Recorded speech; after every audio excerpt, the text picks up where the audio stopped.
Hello, and welcome to the Weekly Scroll Podcast. My name is Ryan, and joining me once again after too long away is Watt. How are you doing today, Watt? Doing great. Glad to be here after a decent absence. Yeah, it has been just a lot. You know what I should do is go back and look at how long it's been. I'm not going to, but at some point I will, and then I'll message you and say how long it's been. But you were saying before stream, at one point you were the most guested guest we had on the show, and now we're gonna 5 or 6 times or something like that. And yeah, we're gonna bring it back. We're starting 2026 is the year of Watt. We'll be on the show more, but yeah. So in the it has been a lot of stuff has happened in games in the world since you've been on. But one thing that did happen was these beauties right here. They arrived. For those in podcast land, you're missing out. If you didn't get the beautiful Life and Death boxes from Cloud Empress, my gosh. As again, Watt and I were talking before we started, and the foiling on the green box is stunning. It's got the nice skull and the mushrooms coming out of it. There's going to be a reprint of that. I don't know how much retail. It's going to be pretty limited, but just the extras from the Kickstarter campaign. But I am going to be doing a reprint of that box because folks have been pawing at it already for good reason. But yeah. Once you get them in, and there's, boxes are boxes, right? These are nice though. But let's wind back a little bit. So one of the last times you were on, we did talk about this coming out. So what I just held up? What are the boxes that we're talking about for the uninitiated that might not know what's going on? Yeah. So Cloud Empress Life and Death is the most recent release of the Cloud Empress line of products. It's a panic engine game, which is the name for the mothership rule set in a setting that is not a sci-fi horror setting. Cloud Empress is, I think, the second or one of the first panic engine games. It was kickstarted, I think, in April 2024.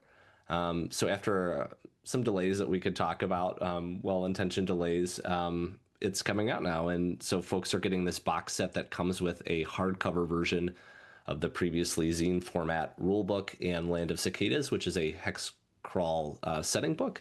But then we also did 2 new hardcover expansions that grow the hex map even further into a desolate apocalypse called Land of the Dead, and a vibrant sort of fungal indigenous community in the north called Land of the Living.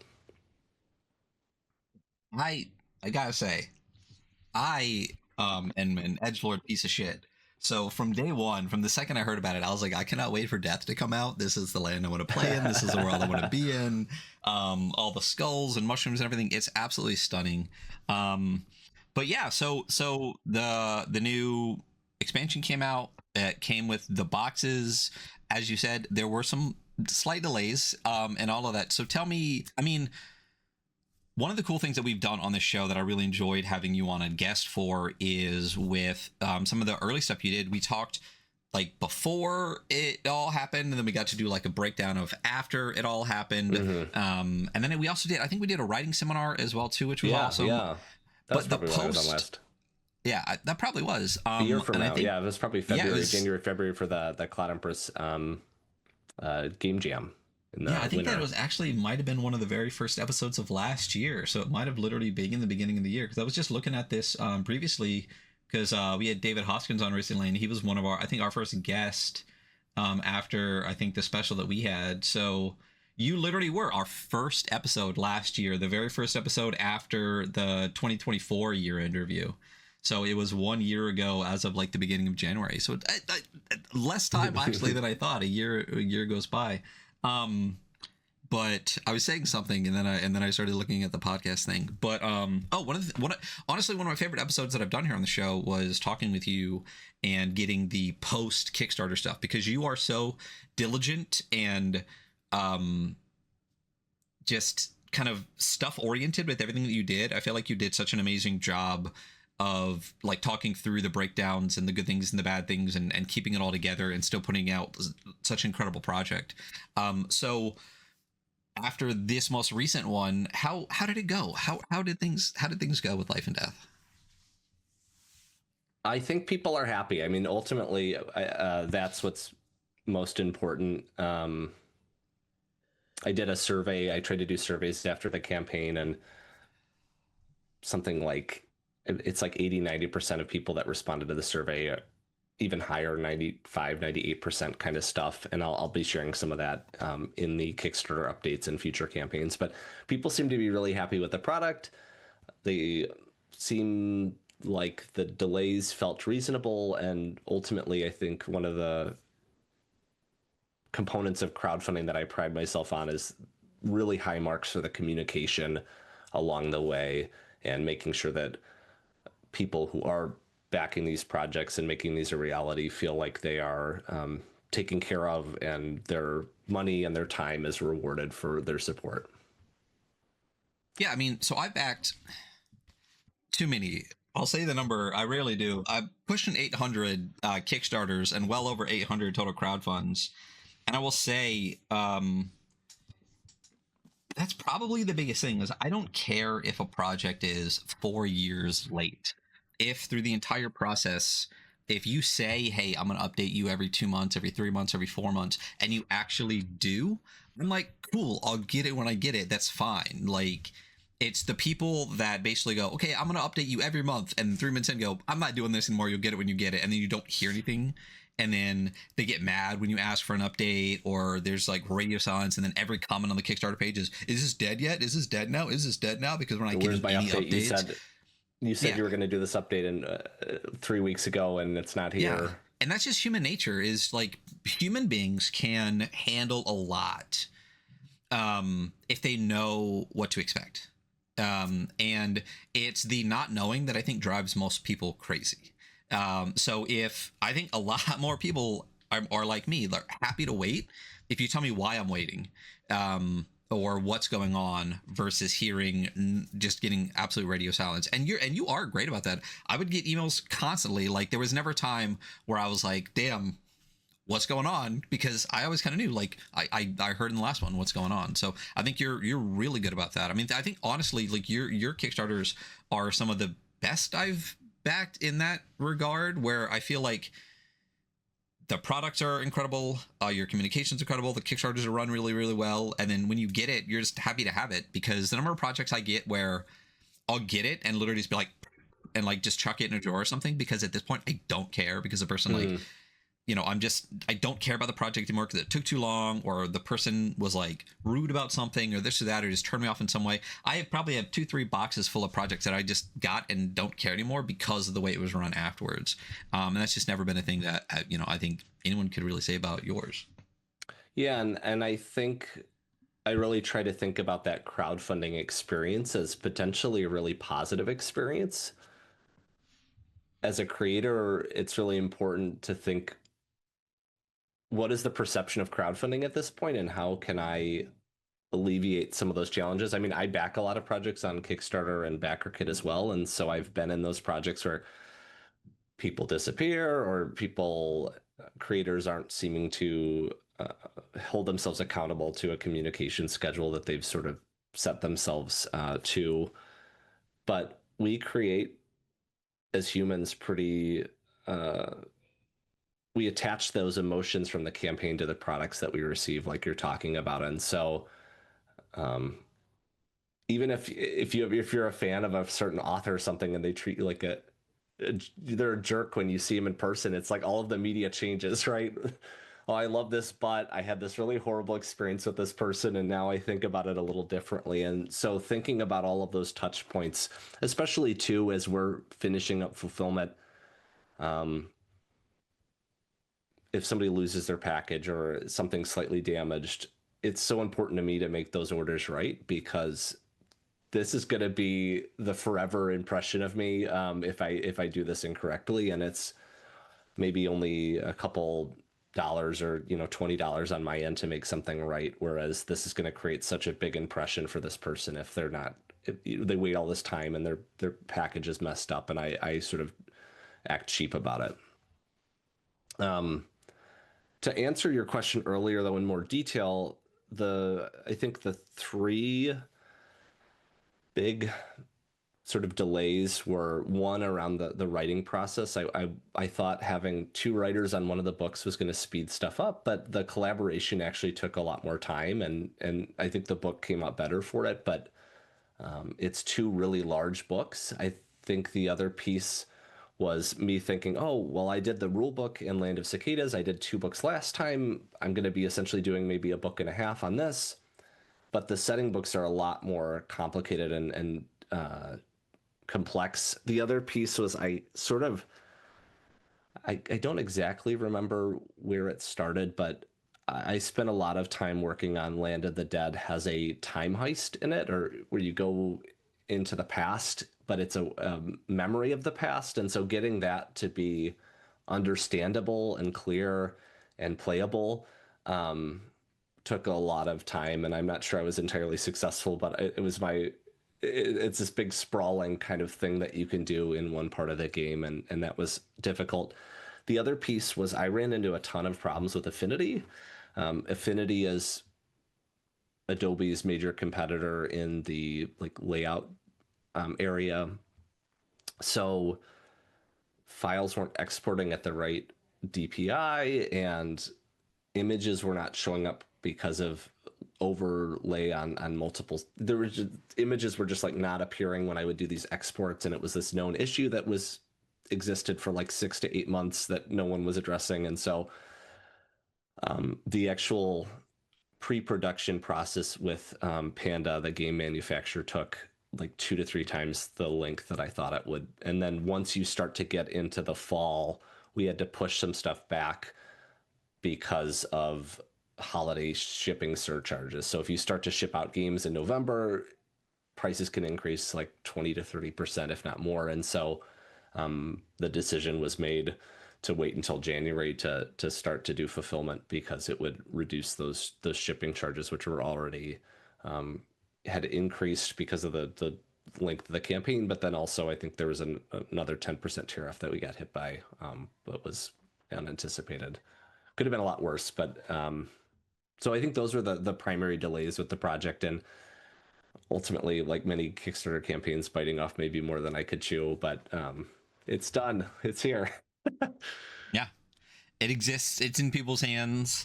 The tariffs, though. I mean, so the boxes were made in China, right? And how? I mean, how was the kind of, I guess, the anxiety with everything? Because, you know, when Trump started talking about the taxes, the tariffs, and then they were here, then they weren't, then there are new ones, and there's not, and then someone would say something in some countries, so there'd be 100% tariff, and then there wasn't. Like, how did you just try to deal with it, you know, when eventually you had to start, you know, putting it out, or is that something that was kind of a shadow the entire time? Well, I think the real challenge for publishers that is maybe talked about is the uncertainty of it all, which you're mentioning. But the uncertainty goes down to an individual customs agent can declare your goods. You pick a harmonization code for your items, and then the custom agent, I believe, if they inspect it or as it's coming in, can agree or disagree, and then apply tariffs based on that harmonization code. So one of the big things I know happened in the mothership fulfillment was board games and games have a much higher tariff cost than books, which you see across a lot of shipping areas and those things. So one of the big concerns I had was whether we're in this sort of ambiguous zone in that they are a box set and there is some non-book materials inside. It's like a pad of paper and a map and some pamphlets and things. So that was a big concern, is even if I understand what's going on with the tariff, which one would be applied to the items was uncertain. At some points it was, I think, like 145% tariffs from China. I think one of the realizations I came to during the process was this total acceptance that my company might not survive. And I was posting that in Kickstarter updates as just, hey, this might be the end of us. And this detachment from the outcome that sort of had to happen, in that I could do my best. I could try my best and something might happen that totally destroys the fulfillment of this game, which is normally, I mean, you hear these horror stories, and I was holding my breath until people started getting the games, because sometimes you hear they open it up and everyone's full of mold. Oh no.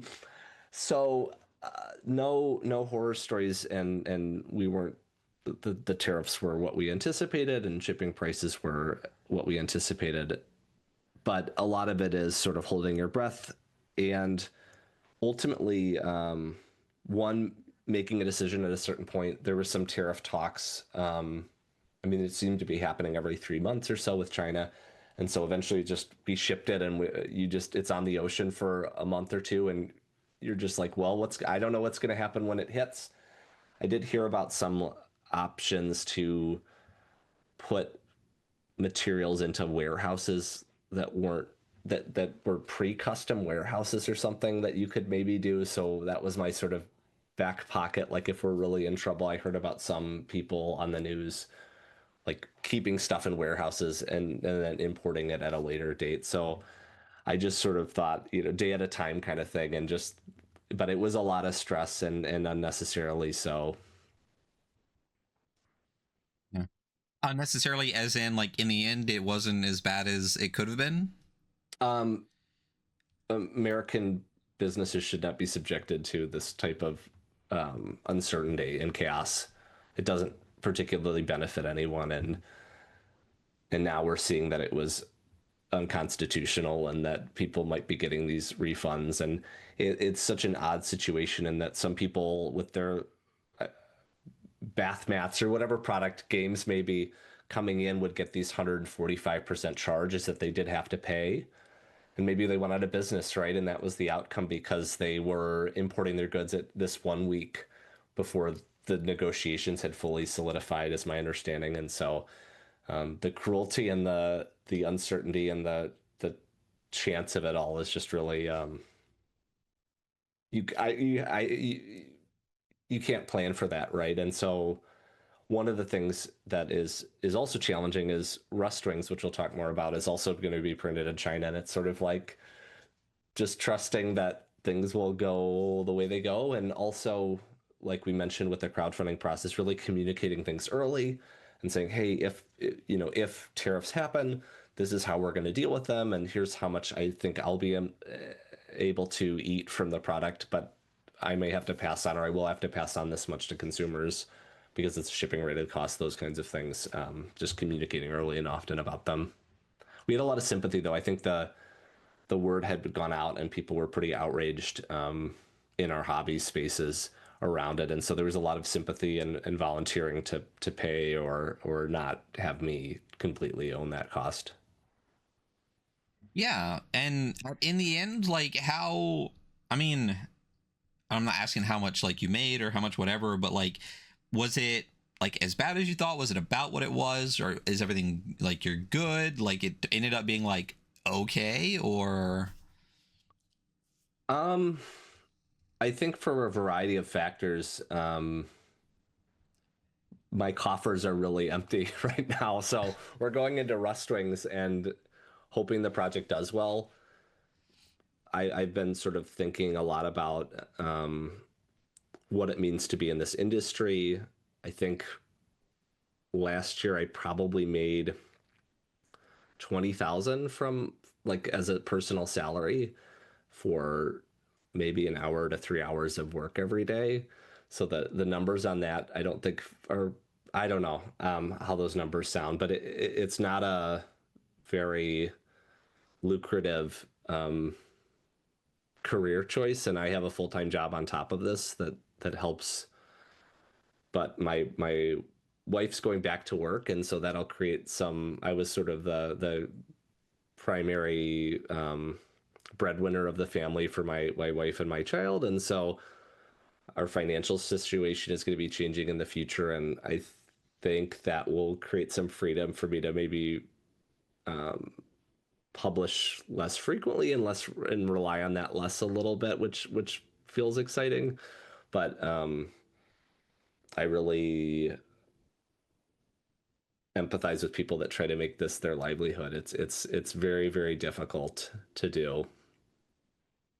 Yeah, I mean, and I understand that, that's one thing about this, like the podcast we've done forever is we're monetized forever, unmonetized forever because I didn't ever want to bring money into it for that kind of reason. Like, at what point do you then start to rely on it? And if it, um, falls out from underneath you, where are you, kind of thing. But also, you can't really, like, I can understand people want to not grind themselves to death in an economy that is not designed for any of us to sustain, a living. A lot of us are millennials and elder millennials that were promised a lifestyle that we're never really going to have. So, being able to try to remove yourself from the system and do the things you want to do, and being should be able to support yourself with, but again, in the economy that we're currently in the state of our current, late stage capitalism, it's really difficult. But you can't begrudge people for wanting to do it and for trying to do it. It's just gotta hopefully go in with some wings on in the pool, and hopefully, there's some soft place to land if it doesn't work out. But you, I guess you got to at least try, and that's what's important. And so much of it is the long game too, in terms of, I think most companies shoot for having an evergreen title or something that continues to have interest for years, and you can do retail sales then. And a book that I really think about a lot is called Small Giants, if I'm getting the title correctly, but it's talking about really successful privately owned businesses in the United States during this particular period, and maybe the 2000s.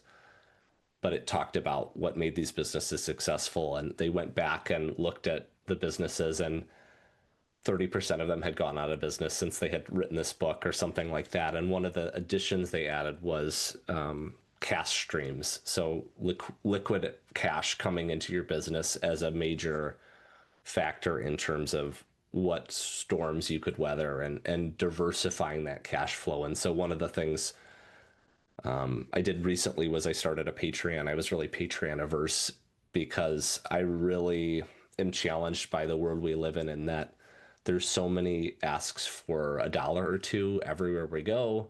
Every time you buy something at a store or a restaurant, there's a tip option. Tips obviously at restaurants are different. I'm not saying don't tip your server, but any kind of fast cash place or anything, there's just this tip option everywhere. Everyone has a Patreon. Everyone's has a small crowdfunding campaign for this or that. So it's an overwhelming environment for most people. And I've always wanted to really limit the amount of financial asks I have on fans of my work to a couple times a year, for a number of reasons. But I think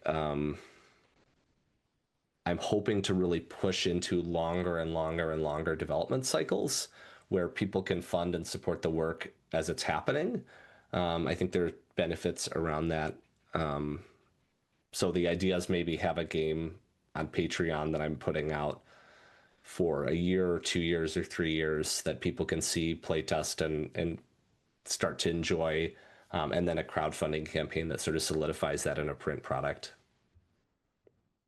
And that's ideal if you can, because not only do you have the time to do that then and to be able to have it at the end, but the amount of feedback you can get through the entire time, like not having to try to hit your friends up all the time to, hey, can we get a group together and play test this or that? Like, people that are already fans of your work that like want to put in that work for you is got to be extremely helpful along in the process. Like, you can basically be done when you get to the Kickstarter, which anyone that ever runs a crowdfund, like the number one advice that everyone always says is just have it done before you start, as much done as you can. So the stress is off, later in the process, because that's how you burn out super quick. But, that sounds great. Would you ideally in that world, would that be all of your output, or would you have small stuff kind of going through as well?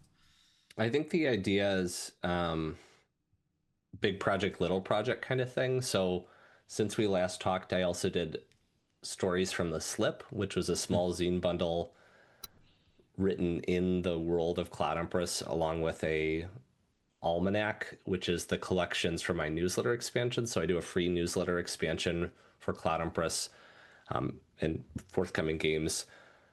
every month. And so I bundle that together in a print zine as a stretch goal add-on. We have volume 1 and volume 2, which was very goofy that volume 2 came out before volume 1 with the way that shipping happened. And with tariffs, I should say too, that campaign was created to pad my expenses for tariffs and for shipping costs and surcharges, and was very necessary. Would not have been able to, I think ultimately, I think I ate about $8,000 to $10,000 in shipping charges that I didn't want to put back on backers. Some of that was because I added this invisible discount to shipping when the campaign started. But it's hard. It's a hard value proposition to sell a game with $30, $35, $40, $50 of shipping on it. I think that does not meet the expectations of the customer. And so people were willing to pay more maybe for shipping, and I had people reach out about that. But ultimately, I think Kickstarter and crowdfunding should be also a good value proposition. There's the altruism and the support for the work and those things, but I've seen campaigns where if you can get everything for retail $20 to $30 less, you're going to lose your base pretty quickly. And I'm pretty solidly in the world where I think crowdfunding is my path forward. So it's not all gloom and doom with crowdfunding, but I think price is a key component to value in the crowdfunding proposition.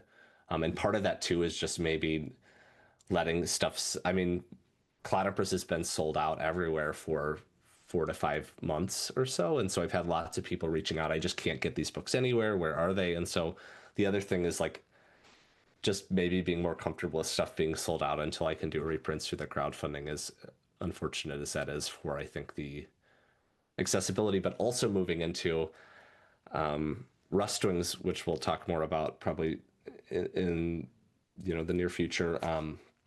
The plan is for all of the digital files to be free from the start or after a certain amount of time. And ideally, I want to move to an environment where all my digital releases are free. I think that's, I don't know, exciting, cool, and also acknowledges the reality we live in with how easy it is to send free copyrighted stuff around on the internet.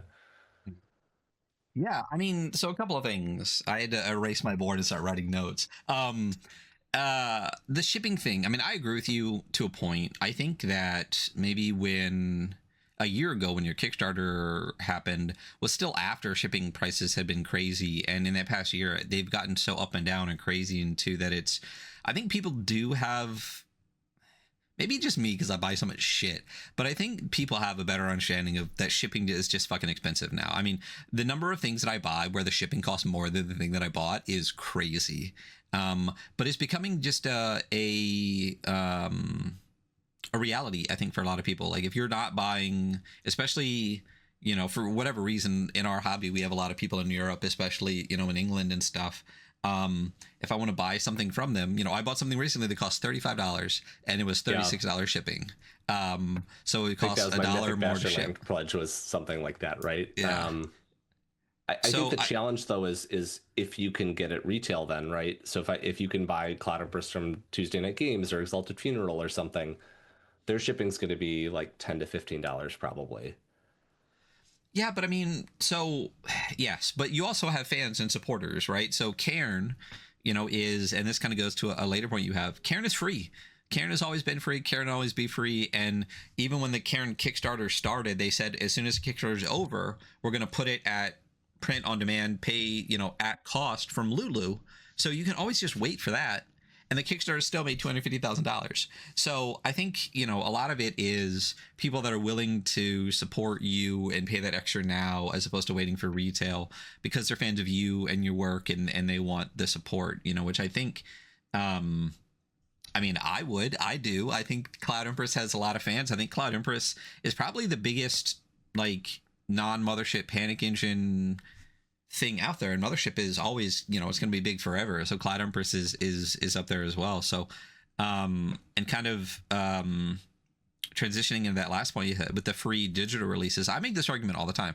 I think everyone should always have a free PDF for everything, because it's the way that you grow a community, and growing the community, especially if you can go long term with the game that you have, is the way that you become profitable, right? If you look at the top 5-6 games in the small market RPG space, you're talking Mothership, Merkborg, Cairn, Mausritter, like all these big games. What all of them have in common is the base game is completely free. Like anyone can get into it. So, again, with Cairn, as a great example, it is free. It will always be free. And yet it is still successful every time it goes to Kickstarter, or, Yohai was even able to start a publishing company, and everything that with the Cairn store and everything, all based off a free PDF. Like if you can, it's, in my opinion, is way better to, if you give the PDF for free to 5 people and one of those people buys your game, I think at the end you build more, like buys a physical product. You still, those other people are still going to spread that to other people, and that you get this cascade effect of people coming back to your game versus saying, instead, I'm going to charge those 5 people $20, right? And then maybe 2 of them are going to buy that, and maybe 1 of them will talk about it, So it's this thing where it's definitely a balancing act. But if you get into it to build community versus get into it to make money right now, I think is a choice that a lot of people have to make. And I personally think that more people should lean towards having free core products and then being able to build back to it. And isn't the core rules for Cloud Empress free, and also like the Bean Barge as well? Yeah, and Land of Cicadas was made free, I think, in November, December. I think the plan is to get about a year of recuperating costs on the digital for Cloud Empress in particular, and then make those free as well. The expansion. A lot of companies do the rulebooks for free. I think I haven't seen a ton that do a lot of the expansion content free, which again maybe is not healthy for the ecosystem. I don't know, but I'm really trying to drive people to, like you're talking about, crowdfunding being that if you support my work, here's the 1 or 2 opportunities that you can do that, versus making a lot of smaller transactions. Yeah. I mean, you're a good businessman, a good business person, and everything you've put out has been fantastic. So, I think we've talked on the show, even after you've been on, about basically saying, if you want to know how to run a Kickstarter and make good stuff, just follow anything that WAD does, and they'll lead you in the right direction. So I think whatever you decide to do, you're gonna make the best possible choices that you can at the time. And so far it's worked out. I mean, I love everything you've put out. And here's the crazy thing is, I almost wanted to leave one of these sealed just so I could show it off. Because not only is the product great, I mean, even whoever you got to package it is fantastic too. Not a single one of these corners is bent in. There's not a scratch on anything. The number of things that I've gotten where it's like, here's a box set, and we just threw it in a box with 1 piece of brown paper, and it comes beat to hell, and you email someone about it and they're like, oh, well, that's the thing. Everything start to finish with all the stuff you do is so well thought out and well put together, and you get that satisfaction when it actually shows up. So again, I mean, keep doing what you're doing. Yeah, and like thanks. I said, whatever you decide, we'll talk about it, in the future and see how it goes. But, I will support any Kickstarter that you put out. And speaking of Kickstarters you're putting out, Rust Wings, we've hinted at it a couple times. Totally. So what is that? What is this? So Rust Wings is my next Ghibli-inspired adventure tabletop role-playing game, and we talked about Mausritter. It is compatible with Mausritter. It's a new take on the rule set, and it doesn't star mice, right? But it uses the same systems as Mausritter, and if you're familiar with Mausritter, you'll be able to pick this up and play it quite easily. But you play as teenage treasure hunters exploring a vast ocean. The Earth is flooded in the near future, and there are these islands that were stolen by the worker robots in the society, and they're starting to float back to human civilization. And so as this teenage crew, you will fly out to one of those particular islands in this campaign called Tower Island and investigate your missing friends, but also look for treasure, cool stuff, and I don't know, like dick around, have fun kind of thing on the island. So buzzword that you said that we have to talk about, uh, Ghibli-inspired. Yeah, Um, that so I'm using it. the but we have talked about this before. And I feel like of all the Ghibli-inspired stuff I've seen, this one makes more sense. Because a lot of people, I mean, I'm a big Ghibli fan, but what a lot of people, I think, when they say Ghibli, what they mean is like whimsical and like rolling Cozy green core. hills and shit, right? Versus, like I mean, Princess Mononoke, which is literally the story of like nature versus industrialization, or the first time I watched Spirited Away, and you realize that like gunk monster thing in the bathhouse is actually just a polluted river. Like Yeah. there are deep things in Ghibli, and like some very sad shit that they've put out, and like very deep. And even the more quote unquote whimsical things, there's always an extremely deep undercurrent to everything that Ghibli puts out, which is what makes it Ghibli. It's what makes it not Disney. So it's not just like teens dicking around on an island or something, right? Like what makes you call this Ghibli inspired and not have it be this whimsy core bullshit? um, for me, Ghibli is a combination of things, but one of the elements that's most often lost in the Ghibli inspired marketing frame that we see a lot in tabletop role playing games in particular, and I think there's a lot of reasons for it being so popular, is the darkness. I wrote a recent Patreon post about how I feel like darkness is underappreciated or under when we talk about Ghibli, we don't necessarily mention the darkness in the films. And if you look across, and when we talk about Ghibli, we're usually talking about Miyazaki, although there are Takahata and others that have done films, but we're usually talking about Miyazaki's work. But there's even Castle in the Sky, which is probably the direct um, one of the jumping off points in terms of building the world for this. It's sort of this the main characters, they grow up in this sort of like, the main boy grows up in this sort of like mined out area that they've sort of destroyed through industry. And there's Miyazaki was inspired by, I think he was in Wales and saw this union activity, and so Miyazaki's socialism was like driving some of his inspirations for Castle in the Sky. And then we have them going up to Lapida, the flying city, and it's like a weapon, a super weapon that sets off an atomic bomb. So I think the piece around that is, one, there's a look at humanity in its full spectrum, not just the like comfort and coziness, but also the darkness, the destruction, the cruelty that is present in humans and nature at large. I also think that one thing I've been really intentional about is trying to say something and also go beyond my inspirations when I put these pieces together. And so with uh, Rust Wings, we have this sort of broader sense of adventure and fun and play that is really important. I wanted to do a lighter. I have this really dark project that I've been working on, and this lighter project, Rust Wings, that I was like, which one am I going to do? And I feel, with how dark the world feels in America, I felt like I made the right choice to just sort of emphasize play and exploration. But in the world of Rust Wings, you all play as teenagers because when you get to be 18, you are drafted into the military, this authoritarian Royal Navy. And so anyone of adult age either is a fascist Navy person or they escape and run away to be sky pirates.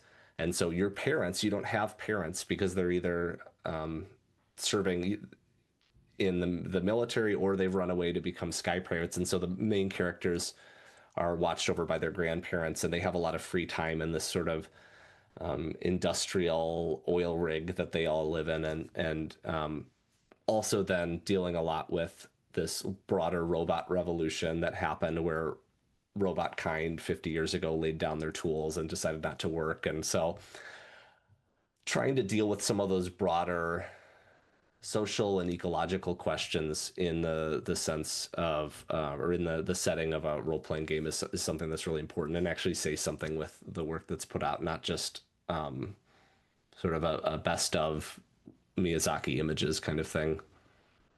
And this is what we talked about, and this is why I'm excited for it. And I've talked about this project to other people before, like since we've talked about it, but since the preview page has been up for that exact reason, you know, because there was some, wasn't there some new like Obajima bullshit that was recently, and it's literally, and then you hear the creators talking about like, oh, like make sure everyone's like cartoony monsters so people can murder and not feel bad about it. And it's like, what the does that have to do with Ghibli? Like, you just have some like roughly kind of anime looking art, and then you're just putting these buzzwords on it, versus exactly what you're talking about. Like, it's this dystopian world. Like, literally, you're like having these fun adventures in the background of like your parents are in this like fascist navy in this like quasi post-apocalypse world where there's like pirates and all this stuff going on. And like, even as teenagers, there's this like looming thing ahead of you. Like, I could be 18 in a couple of years, and what is the decision I'm going to make? Am I going to go with the Navy, or am I going to run away and do this whole thing? So that to me is what, this is one of the few games that I've read that has used that buzzword,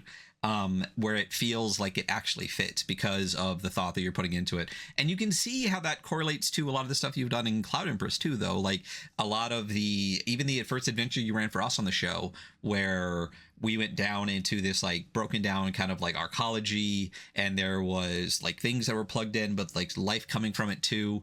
You've put a lot of thought into the society and the issues the society can has in all of the games you put out. So I'm really excited to see a non-Cloud Empress thing, but that obviously still has the same kind of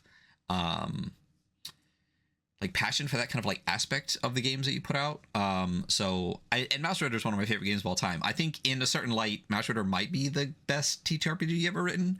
I've said that more than once, and I'm going to stay by it. But why Mausritter? Why'd you pick Mausritter specifically for Rustwings? So my sort of concept as a publisher, Worlds by Watt, is to make games in other people's rule sets. So I've been looking at different rule sets, and I wanted to make a game that was a little bit more accessible than Cloud Empress. One of the things too that I had heard a lot was that, and this is sort of an all ages game, whatever that means. I only played it with adults at this point, but I think you could play it with younger folks too. Is a lot of people on the Discord were saying, "Oh, Mausritter is the first game that my kids played with." Or I brought my kids or younger folks, or I use Mausritter to sort of onboard people into tabletop role playing games. And I think the tactile pieces, the chits, are really valuable. The 3 attributes or stats or whatever is so simple. The mice help. But in this, it's teenagers. So the simplicity of the system was really attractive to me, as well as tapping into a new community. I wanted to do a roll under system, and so something different than Cloud Empress mechanically. And one of the things was the tactility of the chits I wanted to explore a little bit further. And so one major component of Rustwings is both the physical product and as you play the game is these cards. So it'll have a full deck of cards. Many of these will be items, but I've also done something really neat with character creation where you deal out 3 cards to each player, and those are your attributes. And so you assign those to different slots.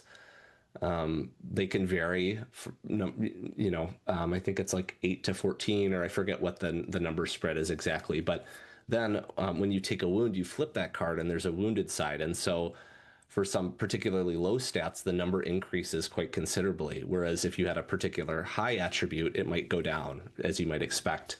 But it's just sort of one balancing, but also this narrative thing that we see in films and Castle in the Sky, where, hey, maybe you get knocked down and then you're really determined, or you're really mad and you throw like a big punch kind of thing. So trying to model that, but then also giving people like keepsake cards and items, and handing out cards is just such a really easy way to create characters. And I've played this at a number of conventions for the playtesting with new players, and you can create characters in about 5 minutes. It's really phenomenal. And then we have these fun portrait cards. So you can get this, you can draft the artwork for your character too. So all of this sort of goes to accessibility in terms of how easy is it to get and play with other people, how easy is it to run, to create characters, and that doesn't preclude more experienced role-playing game players from playing it, but something different than Cloud Empress that really leans on, I think, Mausritter's strengths. The other big thing with I wanted some space where I could add more rules on. So one of the big pieces and one of the design sparks for the game was thinking about challenge that revolved outside of violence. Cloud Empress has a pretty strong like anti-violent stance on weapons and guns and stuff, and that's mechanically built in. But with Rust Wings, the thing I wanted to explore was exploration. Okay. But climbing, hiding, jumping, moving through a ruined space. A lot of this comes from when I was a kid, a teenager. We would go find like under a bridge, or we'd climb construction cement pieces and things and jump around on it and have fun on it and kind of see what was going on in the shadows of the town I lived in. So for me, climbing is a really challenging thing to do in role-playing games. And so I added some additional rules on that worked pretty well in the system without bogging it down too much, to make that physical exploration of space equally as interesting as combat, if not more so. Yeah, we talked about combat a lot with Mothership and stuff, because you did put in a thing about when you use violence and things like that, mechanically making it a little bit different. But in the end, Mothership is still kind of a game that's built a little bit around like combat is the answer, because we can get a whole thing about like why there's not sneak and stuff. But Mausritter is really interesting, built on Into the Odd. Like you said, there's no attack roll, it's rolled under. There's so much more you can do with a little bit less, because it's more of like a framework kind of than like an extremely built out system. So I can imagine, you can see the million things that people have built for and added on to it, because it really lets you kind of be a little bit what's the word I'm looking for, like modular kind of with this system. And one thing you said really sticks, like people on board. If I have and do, and when I do intro people into ttrpgs, it's Mausritter, no question. There's like 2 or 3 games in my head that I reach for, depending on kind of like who they are and the ages and stuff. But in those top 3 games, like number 1 almost always is going to be Mausritter, and not just because it's cool and the art is great, but like you said, the pieces you get that go in your backpack, but also like the ease of the system is great. So branching into a new system that can be an all ages game, is, it's a great choice. It's a great system to run with. So, you're gonna have to come back on the show and run it for us, at some point, right? Yeah. When's this coming out? Like when is your hope for the Kickstarter to drop, or do you have a set time already? March 3rd. So we got about 2 weeks. We got about 2 weeks. That's it. So we're gonna have to figure out. Okay, and it's gonna run for a month. That's correct. Yeah, until the first Thursday in April, whatever that is. Okay, April 2nd, so maybe. Sometime in March, as soon as this is over, message me and say, hey, let's set this up, because I got to get Hunter on board. His schedule hasn't dropped for March yet, but we got to get this played. Yeah. Because this sounds great. And like I said, I want to play a Ghibli-inspired game that feels Ghibli-inspired, and I love me some Mausritter, so we got to get it on. When people pledge for the project, though, what all can they get? We talked about the cards and stuff like that, but what all is going to come with this? I know you said some parts are going to be made in China again, and we're going to need to worry about that stuff, but what's the expectation of what we're getting? So it's a starter box set in the fashion that I do it, where it'll be a bunch of stuff in there. The lower level pledge is a box bundle. The game itself comes with a rule book, which makes sense, but there will be a guidebook that goes over in detail 20 to 30 different locations within this tower island setting place. They'll have I think it's 103 or 108 cards it's a combination of character creation components, the portraits. You get to pick your own plane, so you'll get a cool plane. You get a robotic mascot animal, but then a bunch of items and also rumors that you can investigate while you're on the island. The other big piece is this map book. So it's a spiral bound map book with a 8.5 by 11 sheet of punchboard tokens. And so there's two primary ways to play, I guess three. The first is you can use the map book that's included if you're in person, and you can put your little pieces down and climb and move across this isometric map.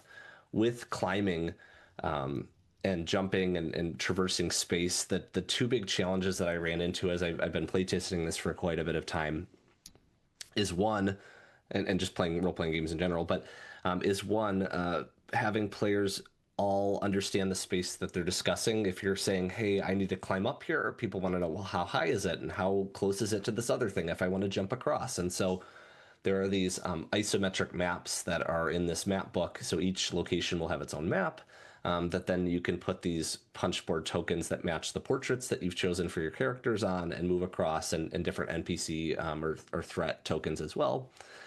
The other way to play, though, that was how I did a lot of playtesting, is the system is based around using children's blocks as terrain.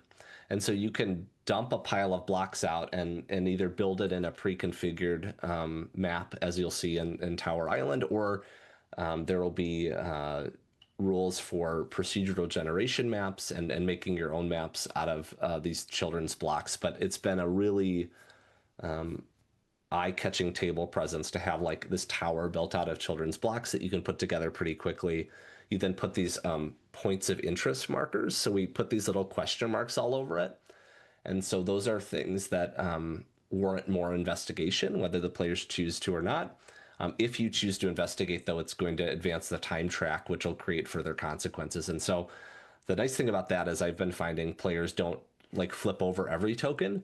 It's, you know, they look broadly at the map, they talk about what's there, they ask the guide what's there, and then they might go over to this particular spot to investigate a little more deeply. Time increases, and then they might go to a new location. And then we'll have some, I think it's going to be Owlbear Rodeo support for online approach to playing, which I know is really important in how I play a lot of games as well. Yeah, I mean, it's like the only way I get to play games because I don't live near anybody that plays games. So, you know, the VTT support is always nice to have. But yeah, I mean, looks great. You know, just like, as I said before, all the stuff that you do. So I'm really excited for it. Excited. How many cards do you say it was? It's like a full sheet. So it's going to be, I think, 108. Damn, that's a lot of cards. Yeah, so it's like a full deck, poker-sized cards, which is, I feel, nice and are fun to play. Yeah. Attribute cards. I'm trying to think if there's a bunch of gear. I mean, a lot of it's going to be like the loot and treasures that you find. Some of those are, I think the other thing I wanted to, so you play as treasure hunters, but the other sort of Ghibli piece around it is sort of questioning like what it means to loot a place. So you might find something that like is really cool, but like it has a bird's nest on it, or you find something that's really cool that isn't necessarily like a giant novelty check or like some kind of weird sculpture, like stuff that doesn't necessarily have monetary value, but you bring this back to your clubhouse. Each Rustwing crew has their own clubhouse hidden in this like populated oil derrick, and so you go back to your clubhouse, and some stuff you might just bring back because it looks cool, but those will also potentially then have upgrades when you revisit the island. And the sort of gameplay loop is that you'll be going to this island several times, and then heading back and then going back again and sort of pulling more stuff out and trying to solve this broader mystery about why the islands appeared and why two of your friends have gone missing. Nice. Again, we're going to have to get you on. March is a short month, so I'm going to have to talk to Hunter and we've got to get this figured out. But one thing that intrigues me is you said you have a darker game brewing. No pressure at all. Yeah. But do you want to give any hints at all about, because you know that's like my whole thing. Yeah, it was like that. So I did just announce, so I did announce this on the Patreon, so if you're interested, you can read more about it, see some of the art and stuff. The other game I'm working on, there's another Cloud Empress expansion that'll sort of be out next, but called, I think it's Land of the Clouds. So we're gonna go up to the clouds next in Cloud Empress. They're looking for a new Cloud Empress to replace the old one that went missing. So that's sort of the next sort of trilogy of books we'll be sort of exploring and playing through what that all means, and seeing who the Emperor is and all that kind of stuff. So that's where Cloud Empress is going over the next like 3 to 5 years. The other big project, though, is called Sky Burial. Sky Burial is a combination of Princess Mononoke meets Howl's Moving Castle. The primary focus around it is what if dragons existed in the real world. Dragons are very overdone in tabletop role-playing games, so the dragons of Sky Burial are quite unique in that they're almost like giant eagles with horns. So they look a bit different, but their feathers have a magical property to them. So there will be some gameplay interactions that I haven't tested yet, but one player plays as a dying dragon, and the other players play as people cursed to follow that dying dragon. So you'll be shepherding this dying dragon to the mountain of creation where it wants to have a sky burial and die, so that the curse can be broken. And so the setting for that, though, is more Howl's Moving Castle, sort of 1910s to 1920s vibe, mid-industrial, late industrial kind of period. So that's the other project that is sort of slow going, but Pete Beadle will be doing the artwork for that, who does the artwork on Cloud Empress. And that's kind of my slow simmer project. I think might take a couple years to come out, but my idea is to sort of slowly put out content on the, I don't know how slowly, but put out a lot of content on the Patreon before going live with a crowdfunding campaign or something like that. Give it the time it needs to bake. Yeah, I mean that's a great project to be slow simmer on. That sounds awesome. And I mean, you already said that, like, I mean, it's going to be interesting going up into the clouds. You get a little bit of a hint of some of that in the early Cloud Empress stuff, especially when you realize why it's called Cloud Empress and everything. So it's gonna be fun to go up in there. And you said what's interesting is you said that's gonna be 3 to 5 years, which is, how does that feel as like a designer, knowing it's gonna take you a year, like a couple years to get it done? Then you have art, which always takes some time. Then you have production, which always takes some time. Then you have the Kickstarter, which always takes some time. Then you have a film that always takes some time. Like, how does that, like, how do you settle in going, all right, this is my project for 5 years? Like, how do you cope with that? How do you feel about that? Like, what is that like? It's they're getting done, right? I think the big challenge that I came to, and I've told this story in a couple places and maybe on one of our episodes, but I had this like super epic legacy board game that I was trying to create with a board game publisher. And so I'd written about like 60,000 words of this choose your own adventure in a small town where 2 people go missing and you look for them, and the town is unraveling because of this, like, you find out one of the main characters' dads was actually an alien the whole time, and he's sort of like losing his mind to dementia, but he's an alien. So the whole, anyway, this whole big thing. And I was trying to do this in this multi-episodic board game because Pandemic Legacy had just came out, and I was a big Pandemic Legacy fan, and I was really excited about legacy games. And so I somehow managed to get a contract signed with a company that's now gone defunct for running too many Kickstarters they couldn't fulfill. But I just spent like 3 to 4 years working on the same thing over and over again, and I never got to publish any of it. It wasn't in a place where it was ready to be published either. So I came to tabletop role-playing games, one, having a better sense of my strength as both a game designer and as a writer. I knew people responded really well to a lot of the storytelling that I was doing in that game system, but I was finding that iterating rules was really difficult, and I would make changes that would send me backwards 3 steps, and then I'd make another change that sent me backwards another 3 steps. And so I found a lot more comfort in using a solid, tried and true system like Mausritter, like Mothership, and just tweaking a little bit for theme. So in Rust Wings, I've added this consequence system where you can take damage, delay, or you can alert the enemies to your presence or threats to your presence. And so it's this little twist on the system that makes climbing interesting in particular. And so it creates more varied consequences for climbing something. So you might drop something out of your bag and all of a sudden all of the Navy people are running towards you, right? As opposed to just, oh, you fall down. Do you want to try climbing again kind of thing? So all that's to say, coming to tabletop role-playing games, I really wanted to get stuff done. And so from the beginning, I had this sort of idea of Cloud Empress being this, we start on the land and we go up to the clouds, and there's another trilogy of books after that, these setting books, really making it this expansive world, but doing it in small parts so that I could actually get them done and people could play them and I could get feedback on them and that kind of stuff. I think I like challenging myself though and exploring new topics. And so this sort of next phase of Worlds by Watt as a publisher is trying a couple new IPs intermixed with the Cloud Empress stuff. And so one of these is Rust Wings, Skyburial at some point. I've got this goofy smaller game that I want to do at some point. So that creates this sort of, it's a nice mix because sometimes now that I have sort of a formula for Cloud Empress, it can feel restrictive and refreshing at different times. It can be nice to come back and say, hey, I already know how to write this book. Like, I already know the tone that I'm going for, and I know how I'm going to lay out NPCs and that kind of thing.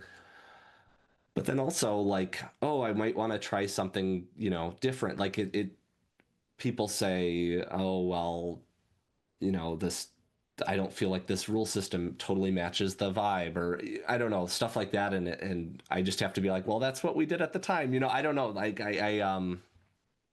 so yeah, I don't know. I mean, I think it's nice knowing where I'm going. I think one of the as an artist or creative, there has been in my life this pervasive fear that like that was the last good idea I ever had. Like, oh my God, like that's it. Or what am I gonna do next? And so having some of that built out a little bit in my head means that I can start commissioning artwork too. And so like I've bought like 35 pieces of world building art for Skyburial, Rust Wings, all of the rulebook art's complete. We have like a decent amount of the cards complete.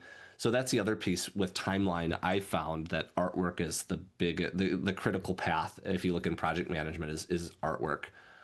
Because if you use a smaller team, which I do, if you think, oh, a team can get maybe 4 pieces of art done, 5 pieces of art done a month, maybe they can do more, but that's really busy artists, I don't know. So that's the like, okay, well, that's 50 pieces a year, but if you have a game that needs 100 pieces, right, that's 2 years of art. So that's been the big thing for me, is trying to get the art started maybe even before I fully know what's going on, or write to the art sometimes now too has been interesting. So I'm sort of, there's like this clown pirate faction in the new Cloud Empress books where the Emperor has sort of deemed these people, this one Cloud City, like, oh, they're all fools and idiots and like I don't take you seriously. And so they sort of like taken that on as a badge of honor, and they all dress as like crazy clown pirates now. But like I don't have all of that fully explored yet, but I'm like commissioning Cloud art, or Cloud Sky Pirate clown artwork, which is looking cool. But some of that I'm gonna write to now, which is also kind of fun. Yeah, I mean, once you can get, I mean, how many books have now come out for Cloud Empress? Um, it's I would say 3 setting books, and then there's 2 like in-world zines, and then the 2 almanacs, and then 2 pamphlets. So a lot. So like you've you're deep in the world. You are not only that, but also like I assume in kind of a groove with the production. You know, like you have a a lot of the stuff that you do, like the covers are all roughly like Yeah. they're themed and stuff. So you kind of are in this groove. It must feel kind of neat to kind of get into that state where you do a thing that can inspire the thing to do the thing that inspires the thing. So like because you're kind of in it, and the fact that you can say like I had this idea, so I make some art, the art inspires me to do more idea, and it can all kind of stay within the same direction, is really neat, and it has to feel pretty cool to be able to do that. You're just kind of always driving forward with it. Yeah, and it's I know about how long it takes to make a book now, and I know like I go to a coffee shop at like 4 a.m. and I write. Like there's certain things I've done now several times to get the writing done, and I have that tone I can tap into. So yeah, it's exciting, but also wanting to explore like new rule sets and new universes, and it'll be interesting too. I know, like what does my current audience find appealing versus like one of the things is, can I bring new people in, right, who might not be interested in Cloud Empress? Will another the IP attract them more, right? Is Rust Wings going to bring in a new set of people who can discover Cloud Empress? One of the other things I think about, which maybe you have an opinion on, I'm guessing you do, but the other thing is I get worried about, at what point does someone look at their shelf and say, I have enough Cloud Empress books. I still have two that I haven't played. I guess I'm a fear motivated person, but I think the other piece is just creating more pillars for this company I'm building. And so if I read this Slaying the Dragon book on Dungeons and Dragons, and it's like the rule book sells well, and then everything can have, at least in D&D's history, it's like some of these things have diminishing returns as you go through the life cycle of a product, and then you do a new edition and it gets people excited and you improve it and those kinds of things. But I think just diversifying my like overall portfolio is something I'm interested in, both creatively as enriching, because then I can come back to Cloud Empress and be like, oh, thank God. Like, I'm so excited to write in this world because there's the Cloud Empress herself, Cloud. Like there's this whole thing that she's going through that people want to see. She's sort of a recurring character that pops into these games. And so she's got things to do and places to be and that kind of stuff that I want to continue to explore. But I think from the business side, it makes sense to have a couple different IPs, although that's just my suspicion. I know Tuesday Night Games is going to be launching like Father Fog. We don't know a lot about that yet. Mothership has seemed to do really well. From Dungeons and Dragons, I guess they've sort of landed on that being a single world, as opposed to the 90s and 2000s where they had a bunch of like splinter worlds, right? Yeah, well, I mean, Dungeons and Dragons 5e Dungeons and Dragons is its own thing. I mean, it's not even part of the ttrpg industry. It is an industry unto itself, and it's but the thing about, yes, I have thoughts on everything you said and opinions, of course, because I have an opinion on everything. But the thing about D&D is like most of their supplement books are garbage. But you know what the supplement books do? They make people buy the core book, which is the number one selling book all the time, no matter what. So like they don't really care if they put out a good adventure. If the return that they're going to get from people buying the core book so they can play the adventure is more than it costs to put the adventure out, it doesn't matter if the adventure sucks. You know what I mean? And you can tell in the quality of everything they put out from like 2014 to 2024, it very quickly plateaued off after the first couple. But You know, I mean, there's a reason bands have side projects. You know what I mean? There's a reason that a Perfect Circle exists. You know, Tool is still Tool, but you know, Maynard wanted to do something a little bit different, and it didn't take anything away from Tool. And Perfect Circle was still cool too. And there's people that are Perfect Circle fans and aren't Tool fans, and people that are Tool fans and aren't Perfect Circle fans. So there's nothing that says you can't do other stuff that you're excited about, and being able to take a break and refresh and do something different in another system can only benefit, you know, the system that your, you know, your primary, you know, kind of thing of Worlds by Watt is bringing in new people, bringing in new life, getting new inspirations, getting new ideas. There's not, and like you said, you know, early on in our conversation, you got to diversify that liquid cash, you know, because if any one thing falls off, and that's the only, don't have a single point of failure, you know, if one game suddenly, you know, how many people literally were like, my life is over when the OGL stuff happened with 5e, because they had just that one thing. And if that one document that is still kind of gets taken away, their entire life, you know, is down the drain. So I mean, it's not going to happen, but what if at one point they're like, all right, Tuesday Night Game says no more Panic Engine stuff, you're done. What happens to the company, right? So there's no reason not to jump into a bunch of different stuff, not just from a business perspective, because if everything you do with TTRPGs is first through a capitalist lens, you're, in my opinion, like already failing. But if, you know, you're a creative and capitalism is happening, that's completely different. Like if you're doing something because it's fun and creative and interesting, and you want to do something different, but then also need to make money for your company, that's, in my opinion, like the correct way to get to the capitalism, you know? So there's no reason not to jump into Mausritter, especially because you're like, Rustring sounds cool as shit. So, you know, you're not just, you know, putting out, you know, the thousandth new hack of something, right? Like you're doing your take on it, because this feels distinctly you. Anyone that has read Cloud Empress and then reads or hears a pitch for Rust Wings is going to go, oh, that absolutely sounds like what? You know, that sounds like the themes that we've seen in some other things, and it's cool to explore them in a different way. What was the first thing that you said that I probably have an opinion on? Diminishing returns of like no, we got that one. No. So the Cloud Empress on your too shelf, many books like, on the shelf, yeah. Too many books. Here's the thing.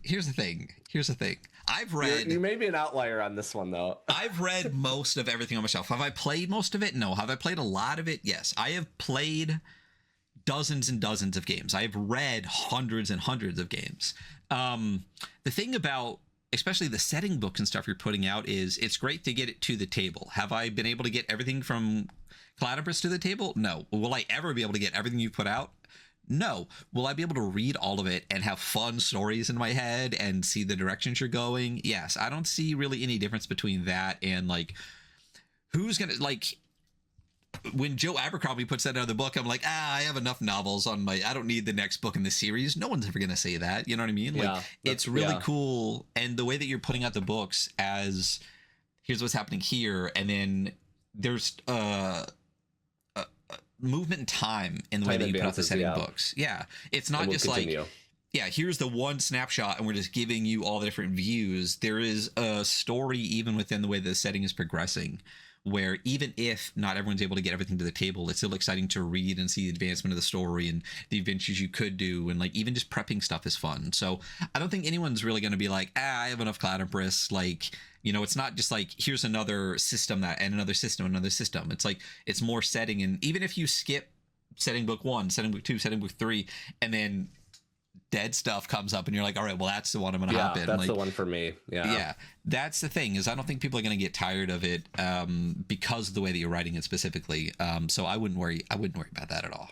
Well, and that's a good point. We did that, you know, I'd encourage folks to go back and watch the writing seminar we did a year ago. But one of the approaches that I take with Cloud Empress, less so with Rust Wings, just because it really is built on like ease of play, but for Skyburial as well, as I'm conceptualizing, is this like literary component to the adventures and the worlds that I put together. Is I exist in that same framework that you're talking about, where I have a pile of books on my shelf and I play most of my own. I have to play a lot of my own stuff just to like get it to be at the quality that I want it to be. And so I do get to hop into some other games and some other systems, but a lot of it is just me playing my own stuff. but I love reading it, right? And so I think that's the other piece too, is just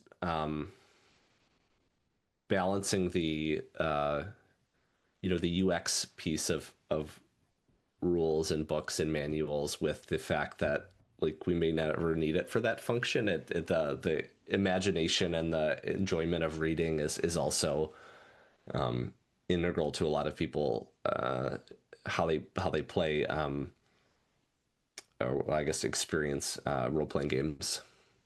I mean, at the end of the day, like I will always have read, exponentially more systems than I'll ever get to play. But I'm a systems guy. I love reading systems. Like, I'll buy a book just because the system sounds cool and be like, all right, it was pretty cool, but like that one rule, that's the one that got me, and that's the enjoyment. I get a lot of it. I read more than I'm able to play. I mean, even with the show and everything, I think the last time I got to play a game was an AP on the show, and the time before that was probably an AP on the show. We've been doing a lot more skirmish in person. It takes less people. It's just me and one other person. I can usually play the game. Getting 4 people to sit down and play a ttrpg is a lot different. But like you said, like, people enjoy games in a lot of different ways, and especially people in the community that we're in. And a lot of the people that I interact with are creators and stuff like that.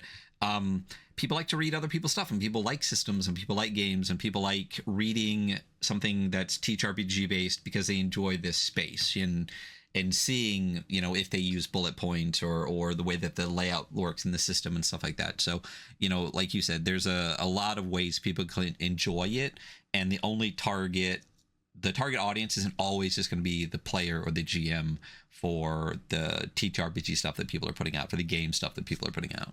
Well, it's interesting too to think about this, like, I want to say like introvert, extrovert, but just like, being alone versus being with people, right? I mean, I think about tabletop role-playing games as this I mean, obviously there's solo games, right? And I have a solo module for Cloud Empress and that kind of stuff, but the quintessential D&D experience that we see is like 5 people around and we got the board and all this kind of stuff. And it's really, playing tabletop role-playing games is really tiring for me. I mean, I really love it, but it is like a huge energy investment in and during and then out. It's like, so I think just that's just a part of my experience with role-playing games, is that it takes a lot of energy. And so thinking about the books thing as a refresh and a way to have a, I don't know, that's something that revitalizes me and gives me energy.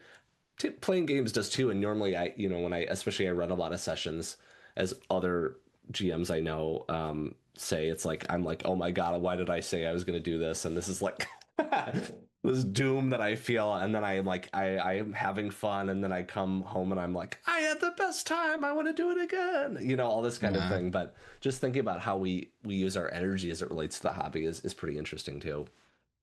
Yeah, I mean, like, again, I will read a lot more than Cloud Empress than I'll ever get to play, and I've been very much enjoying reading it. So keep making it, and I'll keep reading it and trying to play it. I think that's where I'm going to fall on it. But what? You're going to be coming back on the show within the next month. Let's do it. Ish, so we can play some Rust Wings. I'm going to hit Hunter up. I already messaged him yesterday because I got to schedule something else with him, so I'm going to tell him to add it to the schedule. But until then, I'll make sure that the link to the pre-page it's the internet. You know where things are.